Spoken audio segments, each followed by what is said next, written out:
채소는 아주 중요합니다. 그러나 여러 가지 이유로 채소를 못 드시거나 안 드시는 분들도 있는데요. 만약 이런 분들이 단 하나의 채소를 선택해야 한다면 과연 어떤 채소가 채소 중에 왕이 될 수 있을까요? 세계 최고의 영양학자들이 극찬했고 현재 수많은 연구가 진행 중인 채소를 바로 소개시켜드리죠. You and I, we were meant to be. I feel it in my soul. Feel it in my soul. 안녕하세요. 댄입니다. 채소에 있는 폴리페놀과 같은 항산화제는 물론 섬유질 성분들이 장내에서 장내 미생물의 먹이가 되어 장내 환경을 개선시키는 등 많은 효과가 있습니다. 그런데 이 중 하나를 꼭 골라야 한다면 세상에서 가장 유익할 수 있는 채소가 뭐라고 생각하시나요? 항염 효과가 있는 마늘? 약방의 감초 같아서 혈당과 고지혈증을 잡는다는 양파? 그리고 위에 좋다는 양배추, 혈압에 좋다는 비트? 아마 이 질문에 정확한 답을 찾기는 어렵겠지만 일반적으로 채소 중에서는 녹색 야채가 더 좋다라고 하고요. 녹색 야채 중에서도 특히 십자가 채소가 더 좋다라고 알고 있죠. 십자가 채소는 브로콜리, 콜라비, 양배추, 컬리플라워, 케일 등이 대표 중인데요. 십자가 채소 중에서 특별히 각광을 받는 채소는 일반적인 브로콜리가 아니라 브로콜리 새싹입니다. 채소 중에서 단 하나만 먹어야 한다면 전 브로콜리 새싹을 선택하겠습니다. 브로콜리 새싹의 어떤 점 때문에 선택을 했을까요? 브로콜리 새싹에는 최근 논문에서 가장 많이 언급되는 폴리페놀 황산화제의 효능을 가진 설포라판이라고 하는 주요한 성분을 얻을 수 있기 때문입니다. 설포라판은 일반적으로 활성산소를 직접적으로 제거하는 비타민C, 비타민 E, 베타카로틴과 같은 직접적인 항산화제와는 달리 항산화제가 관여하는 여러 가지 대사 과정에 간접적으로 산화 과정을 방지하기 때문에 간접적인 항산화제라고 볼 수 있습니다. 이런 이유 때문에 다른 항산화제에 비해 최근에 와서야 많은 연구가 이루어졌죠. 유튜브의 전문가들이나 혹은 해외 전문가들도 십자가 채소 중 하나인 양배추를 절여서 사워크라우트로 먹으면 이소티오시아네이트 성분을 얻을 수 있다고 하지만 이 분야 연구에서 설포라판 연구만 거의 30년 한 페이 박사의 연구들에 의하면 녹색 채소나 혹은 십자가 채소를 먹어도 설포라판을 필요한 만큼 충분히 얻기는 힘들다고 하죠. 모링가에 그나마 많이 들어있고 레드케일에도 약간 있지만 다른 채소에는 거의 없다는 게 문제입니다. 최근 2020년 연구에서 31종의 브로콜리에 포함된 설포라판의 전구체인 글루코라파닌 함유량 분석 결과에서도 2개나 3개 종의 특정 브로콜리만이 설포라판의 전구체가 되는 글루코라파닌의 농도가 높았을 정도로 브로콜리에 들어있는 글루코라파닌의 함유량도 천차만별이고 지금 그림에서 보시는 것처럼 브로콜리와 브로콜리 새싹의 글루코라파닌의 농도는 천지차이입니다. 브로콜리 새싹의 종류에 따라 다르긴 하지만 어떤 브로콜리 새싹은 완전히 성장한 브로콜리보다 설포라판을 만들 수 있는 성분이 최대 100배나 차이가 납니다. 설포라판 생성 능력만 본다면 브로콜리 새싹 1g은 브로콜리 100g과 동등한 것이죠. 그럼 브로콜리는 많이 접해보셨어도 브로콜리 새싹은 뭐야? 라고 하실 수 있는데요. 브로콜리 새싹은 뭔가요? 마트에 파는 건가요? 좀 생소하시죠? 브로콜리 새싹은 미국에서는 슈퍼푸드로 엄청난 관심과 뜨거운 인기를 한몸에 받고 국내에서도 체험을 하시는 분들이 늘어나고는 있습니다. 브로콜리를 먹고 계신 분은 많아도 브로콜리 새싹을 직접 먹어보신 분은 드물 겁니다. 저는 예전부터 이 브로콜리 새싹을 집에서 키워 먹고 있는데요. 제가 집에서 키우고 있는 브로콜리 새싹입니다. 지금 보시는 것처럼 이 유리병에 브로콜리 새싹이 엄청 많이 자라서 폭파될 정도로 많이 군집되어 있는 거 보이시죠? 그리고 이거는 다른 유리병에 있는 브로콜리 새싹이고요. 그래서 약간 순무 씨앗이 자라는 것처럼 보이긴 하는데요. 이게 브로콜리 새싹이고요. 지금 다른 플라스틱에는 브로콜리 새싹이 발화하려고 싹이 트고 있습니다. 그리고 여기에도 2단으로 브로콜리 새싹이 지금 자라나려고 꿈틀꿈틀 하고 있죠. 이렇게 브로콜리 씨앗을 넣고요. 하루에 2번 정도 물을 주는 형태로 브로콜리 씨앗을 길러서 먹을 수가 있습니다. 키우기가 간편하다고 해도 브로콜리 새싹에 남아있을 곰팡이균을 세척해서 손질하는 과정과 그리고 실제로 키우기에 있어서는 불편함이 존재하는 건 사실입니다. 그림을 보시면 설포라판 연구만 거의 30년 한 페이 박사 실험실에 대량의 수경 재배 방법도 참 복잡해 보이죠. 브로콜리 새싹을 먹는 것은 선택인데 제가 단점도 솔직히 말씀드리겠습니다.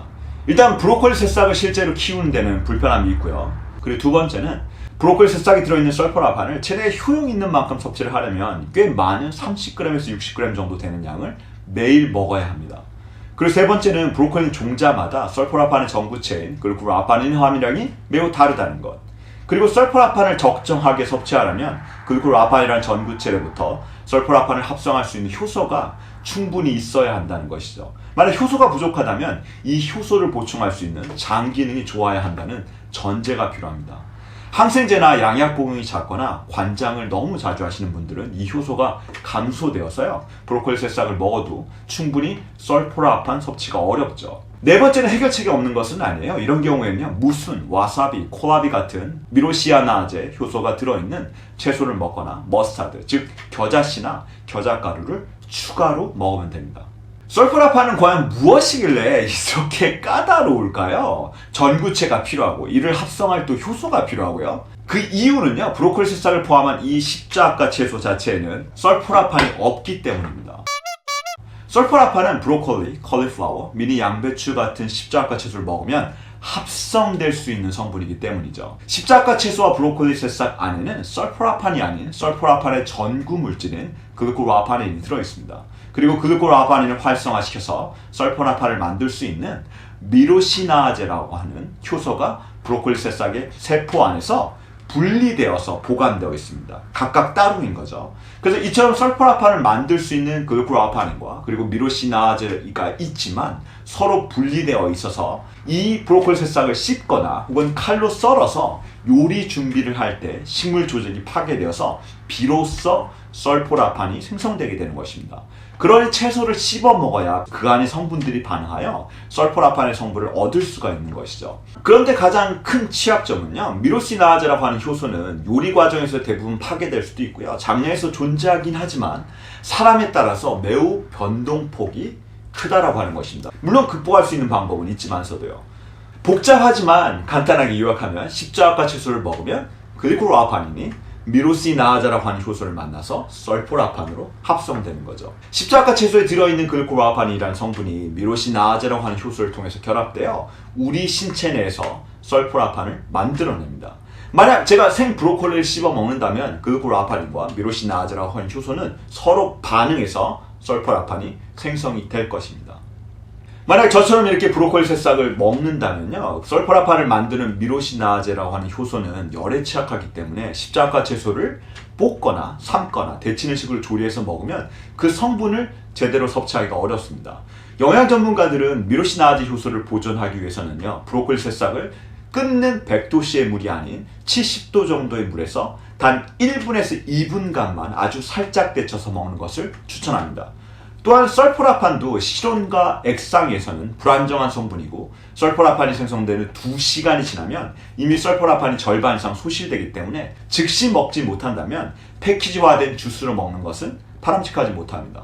만약 브로콜리나 브로콜리 새싹을 드실 때 70도로 온도를 정확히 맞추기 어렵거나 요리된 상태에서 드셔야 한다면 아까 말씀드린 것처럼 머스타드, 즉 겨자씨나 겨자가루를 추가한다면 열에 파괴된 미로시나제 효소를 추가로 첨가시킬 수 있으니 너무 걱정 안 하셔도 됩니다. 다행히도 브로콜리나 브로콜리 새싹 외에 설포라판을 섭취할 수 있는 다른 방법이 있습니다. 바로 리뷰를 할 테니까 잠시만 기다려주시고요. 지금 모바일 화면을 보시면요, 제 채널에 들어가셔서 홈이 있죠. 비디오가 있고 플레이리스트가 있고 커뮤니티에 가시면 제가 이벤트와 관련된 공지를 했어요. 그래서 이벤트에 보시게 되면 제가 추천한 제품들을 좀 저렴하게 구입할 수 있는 이벤트가 있으니 꼭 커뮤니티에 가셔서 확인해 주시면 좋겠습니다. 컴퓨터 웹 브라우저에서는 홈이 있고요, 동영상이 있고 재생 목록, 커뮤니티가 있는데 커뮤니티에 이렇게 가시면 모바일에서 보셨던 것처럼 똑같이 추천 제품에 대한 이벤트를 하고 있으니 꼭 확인을 한번 해보시면 좋겠습니다. 단 패드에서는 커뮤니티 확인이 안 되니 유의하세요. 브로콜리 새싹에 들어있는 설포라판 섭취를 보다 효과적으로 간단하게 할 수 있는 많은 제품들이 시중에 나와서 제가 오랫동안 테스트를 해보았습니다. 이렇게 보시는 것처럼 제품이 많아서 개별 제품의 설명은 드리려고 하지 않고요. 이 주스, 액상, 파우더, 그리고 캡슐 영양제 등의 대체품 중에 어떤 제품이 가장 좋을지에 대해서 설명을 드리려고 합니다. 설포라판은 여러분들께 지금은 많이 생소하게 들리실지라도 머지않아 저희가 흔히 먹는 마그네슘 오메가3처럼 중요한 영양제가 될 것이라고 생각합니다. 만약 설포라판을 최대한 먹고 싶다면 어떤 제품을 골라야 할까요? 설포라판이 브로콜리 새싹을 먹을 때도 전구체나 효소가 있어 복잡했던 것처럼 대체품도 마찬가지입니다. 국내와 해외에서 구매할 수 있는 브로콜리 새싹 제품들을 제가 먹어보고 활용해보면서 설포라판 함량이 가장 높을 수 있는 가성비 제품을 알려드리겠습니다. 첫째는요, 실온에서 안정적인 글루코라판과 그리고 미로시나아제 효소가 같이 들어있는지 확인을 해야 됩니다. 설포라판이 궁극적으로 저희가 원하는 형태이긴 하지만 설포라판은 실온에서 불안정하기 때문에 주 원재료가 글루코라판인지 확인을 하셔야 됩니다. 그리고 설포라판이 생성되기 위해서는 미로시나아제라고 하는 효소도 꼭 필요하죠. 미로시나아제를 추가하면 설포라판의 함량이 무려 3배 이상 증가하게 됩니다. 그래서 제품을 고를 때에는 미로시나아제가 같이 포함되어 있는지도 꼭 확인하시는 게 도움이 될 수 있습니다. 만약 제품에 설포라판만 들어있다고 표시가 되어 있다면 설포라판은 실온에서 불안정해서 설포라판의 효과가 저하될 수 있으니 꼭 유의하시기 바랍니다. 그리고 이 논문에서 출처한 그림처럼 브로콜리 새싹의 씨앗과 그리고 새싹의 글루코라판 성분이 최소한 2배 이상의 차이가 나기 때문에 주스, 파우더, 영양제에서 씨앗을 같이 사용했나의 유무가 중요합니다. 씨앗 자체를 생으로 먹기는 어렵지만 씨앗을 대체제 형태로 먹기는 편하거든요. 그리고 세 번째는 믿을 수 있는 제품인지 확인하는 것입니다. 영양제 제품을 고를 때는 항상 제조사가 설포라판의 함량을 실험에서 검증하였는지 확인을 하는 것은 많은 도움이 됩니다. 존스 홉킨스 대학에서 발표된 내용에 따르면 브로콜리 새싹 보충제를 조사한 바 브로콜리 대신 다른 새싹이 대신 들어있다든가 설포라판이 전혀 생성이 안 되는 제품들도 있다고 발표했기 때문이죠. 자, 그럼 제가 이러한 기본 사항들을 바탕으로 테스트한 제품들을 한번 살펴볼까요? 일단 첫 번째로 브로콜리 새싹 주스와 액상 설포라판 제품을 살펴보겠습니다. 가장 쉽게 구할 수 있고 가장 쉽게 먹을 수 있는 제품들인 거죠. 설포라판 자체를 섭취하시는 게 목적이시라면 브로콜리 새싹 주스와 같은 액상 형태는 전 일단 권하지는 않습니다. 그 이유는요, 설포라판 자체는 2시간이 지나면 절반이 소실되는 불안정한 성분이라 바로 마시지 못한다면 주스나 액상 상태의 설포라판 함량은 전적으로 신뢰하기가 어렵습니다. 그리고 이 제품들의 뒤라벨을 확인해 보시면 새싹만 사용했지 씨앗을 같이 사용하지는 않았습니다. 만약 설포라판 외에 다른 브로콜리 새싹 주스에 들어있는 섬유질, 비타민 C, D, K 또는 다양한 파이토케미컬 항산화제나 폴리페놀을 섭취하시는 목적이라면 주스 형태로 드시는 것은 나쁘지 않습니다. 그러나 당이 별도로 추가되어 있지 않은 달지 않은 주스를 꼭 선택해 주세요.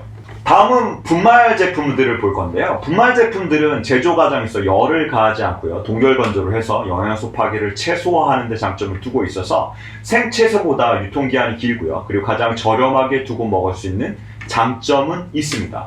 그러나 아쉬운 점은요, 설포라판, 글루코라판 혹은 미로시나아제의 함유량을 계량한 정보도 그리고 씨앗을 사용한 건지도 전혀 표시가 되어 있지 않다는 점입니다. 브로콜리 새싹은 품종에 따라 글루코라판이나 설포라판 함유량이 달라질 수 있어서 단순하게 브로콜리 새싹 분말이라고 표시된 것은 그 효능을 가늠하기 어렵습니다. 더불어 존스 홉킨스 대학에서 2019년 발행한 연구에서는 설포라판을 최소한 4.4mg을 섭취해야 한다고 알린 바가 있는데요. 글루코라판이라는 함량조차 모른다면 이 함량을 채울 수 있는지가 심히 염려되는 부분이겠죠. 다음은 여러분들이 아마도 가장 궁금해하실 수 있는 브로콜리 새싹 보충제를 보겠습니다. 저는 브로콜리 새싹 대체제로 보충제를 추천드립니다. 이 제품들은요, 모두 한 번 복용량이 한 1캡슐이나 혹은 2태블릿인데요. 브로콜리 새싹과 씨앗을 동시에 사용했는지 관점에서 스완스는 탈락입니다. 이 제품은 씨앗 없이 새싹만 사용했습니다. 그리고 씨앗만 사용한 제품은 이 두 제품인데요. 또네 크루세라 SGS와 그리고 제로사의 브로코맥스 제품입니다. 그리고 나머지 아브마클과 그리고 멀코와의 발효 브로콜리 새싹은 새싹과 씨앗 모두 사용했습니다. 다만 씨앗이 모두 들어간 제품들은요, 최소 25mg의 브로콜리 씨앗을 사용했다라고 표기되어 있는데 멀코와의 발효 브로콜리 새싹은 그 양을 정확히 확인할 수는 없었습니다. 설포라판 외에 실온에서 안정적인 글루코라판과 그리고 미로시나아제 효소가 다 들어있는 제품으로 줄인다면 또네 크루세라 SGS 제품은요, 미로시나아제 효소가 들어있지 않아서 겨자씨나 겨자씨 가루를 추가로 먹어야 하는 불편함이 있습니다. 똔사 제품의 장점은 이전 존스 홉킨스 실험 논문에서 설포라판 생산율이 검증이 되었고 한 캡슐에 이 중에서는 가장 높은 브로콜리 씨앗 추출 50mg의 글루코라판이 함유되어 있습니다. 하지만 안타까운 점은 여전히 미로시나아제 효소를 함유하고 있지 않고요, 한 병당 6만 원대로 가격이 가장 비싼 제품입니다. 그럼 씨앗과 브로콜리 새싹을 둘 다 사용한 두 가지 제품으로 추가되는데요. 일단 이 몰코바 제품은요, 이 중에서 특이하게 발효된 브로콜리 새싹을 사용하고 있는데, 브로콜리 새싹이 발효되면 안정적인 글루코라파닌과 그리고 설포라판을 같이 공급한다고 발표가 되었습니다. 그리고 라파닌이 설포라판으로 발효가 되면 설포라판의 함유량이 2배 이상 많아졌다가 90일 정도가 지나게 되면 발효되기 이전 상태로 돌아오지만, 이 논문에서는 주경태의 발효에서 캡슐 정제와는 다르고요. 그리고 90일이 지나서 줄긴 하지만 안정된 상태의 설포라판을 공급한다고 하죠. 그러나 발효된 브로콜리 새싹에 대한 논문들이 많지 않아서 정확한 확인을 하기는 어려울 것 같습니다. 마지막으로 설포라판 제품 중에서요, 실온에서 안전한 글루코라파닌과 그리고 미로시나아제 효소를 함유하고 있고, 설포라판의 생체 이용률이 실험에서 확인된 제품에는 아브마콜이라고 하는 제품이 있습니다. 설포라판 연구에서는 잔스 홉킨스 대학의 제드페이의 연구가 유명한데요. 잔스 홉킨스 대학에서 설포라판의 연구를 진행하기 위해서 일관된 설포라판을 얻을 수 있는 제품을 찾기 위해서 많은 제품들을 검사를 했습니다. 특히 2019년 발행된 설포라판의 효과를 테스트하는 실험들을 리뷰한 논문에서는 1992년 설포라판이 발견된 시점부터 현재까지 진행된 연구 논문 실험에서 어떤 형태의 설포라판이 사용되어 있는지를 살펴볼 수가 있는데요. 이 자료를 보면 가장 최근에 들어서는 대부분의 논문 실험에서는 대중적으로 아브마콜을 사용하고 있다는 것을 확인할 수 있습니다. 그 이유는 아마도 아브마콜이 하루 제공되는 설포라판 함량이 4.4mg을 충족한다는 논문이 이미 발표되어서 객관적으로 실험에 사용해도 되는 신뢰도 때문이라 생각합니다. 브로콜리 새싹 대체제를 사용하시려면 보충제가 가장 좋다라고 생각되는데요. 요약하면 다음과 같다라고 말씀드릴 수 있을 것 같습니다.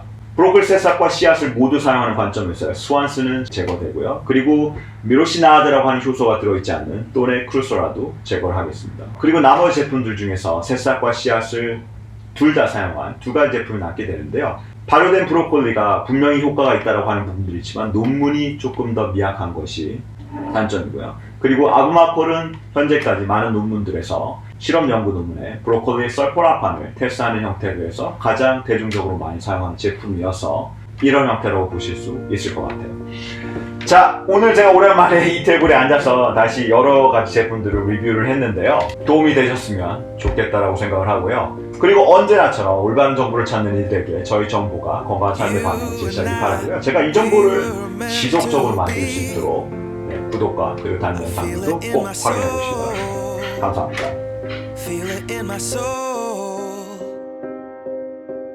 Never separated you and me. Broken made whole. Broken made whole. The world that tries to steal